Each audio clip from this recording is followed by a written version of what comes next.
Hello, good morning mga ka-farmers.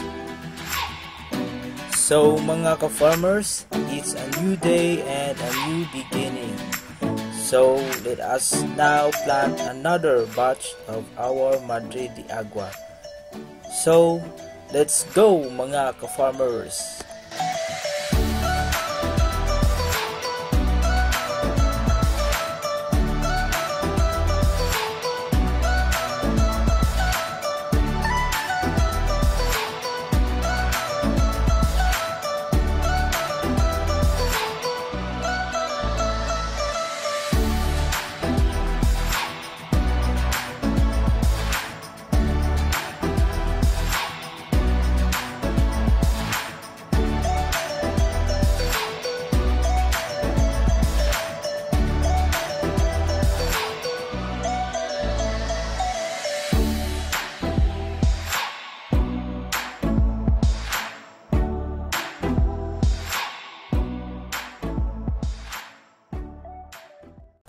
So, dinhi sa amo mga ka-farmers, samtang nananumta sa atong Madre de Agua, naaga jud mangutana mga ka-farmers kung unsa ba daw ag-ahong gitanom.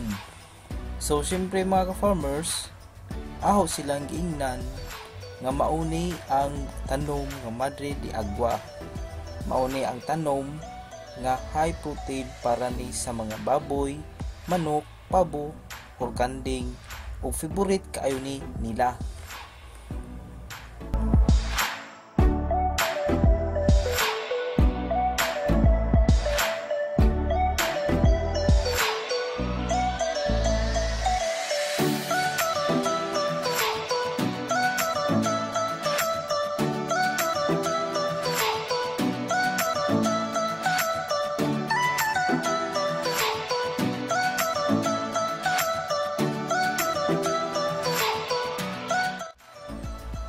So mga ka-farmers, nahuman na nato og tanom ang 15 kapunuan nato nga Madre de Agua.